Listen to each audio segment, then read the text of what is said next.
Former examiner Chris Green reported from his website that IELTS topics repeat, even the topics seen in the writing section. This has also been my experience, having taught IELTS writing using real exam questions for more than 10 years. In 2019 alone, for example, I was struck by how many questions were almost repeated word for word from years earlier. I honestly don't recall seeing one completely original Task 2 question in 2019.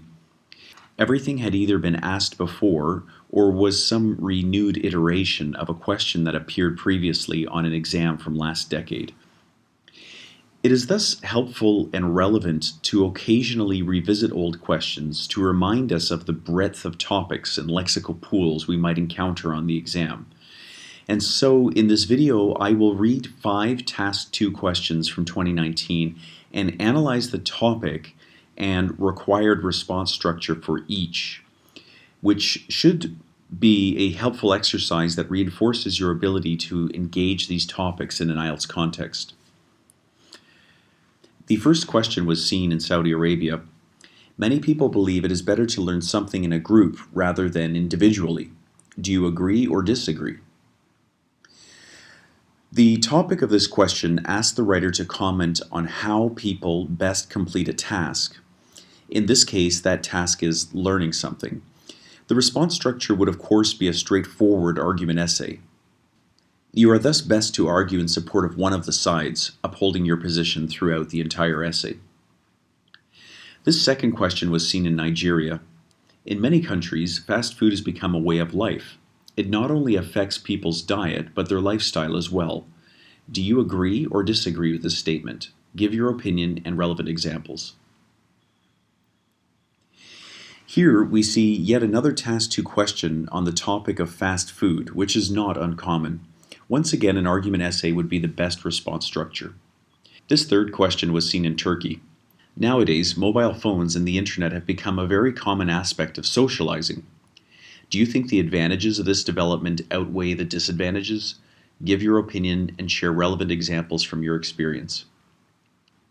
In this question, we see the common topic of mobile culture. These sorts of questions almost always ask you to examine the effect some facet of mobile culture has had on society.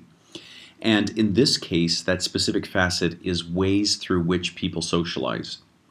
The writer would likely demonstrate a balanced examination of the advantages and disadvantages of this topic before reaching their own conclusion, which would be shared in the concluding paragraph.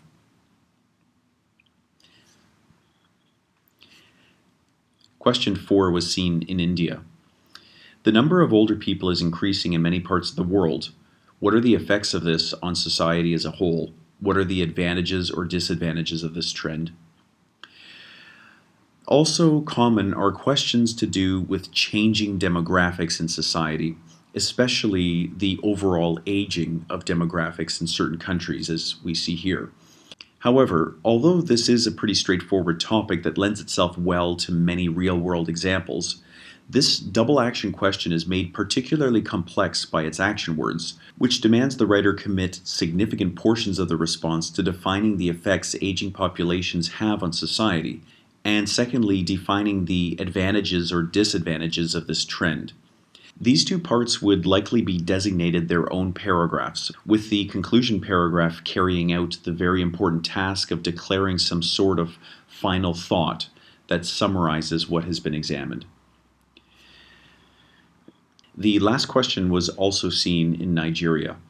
Nowadays, weddings are becoming bigger and more expensive. Why is this happening? Is it a negative or positive development? Once again, we see here a request for analysis and comment on a social trend. This is another double action question, so the candidate structure would again be likely to commit a paragraph to each portion of the task. So our examination in today's lesson makes it clear that the spectrum of Task 2 question topics and action words has remained unchanged over the past several years. Further, effective response approaches still focus on building the essay around an argument or discussion structure. So you should ensure that you've mastered these structures to the point where you can flexibly adapt them as needed to your question. This is fundamental to your ability to be successful in Task 2. So I hope that video was helpful. Please leave a like on this video, and for courses and ebooks, be sure to head over to my writing blog at IELTSIELTS.com. For more information on my course, send an email to ryan@IELTSIELTS.com. Thanks for watching, and I'll see you next video.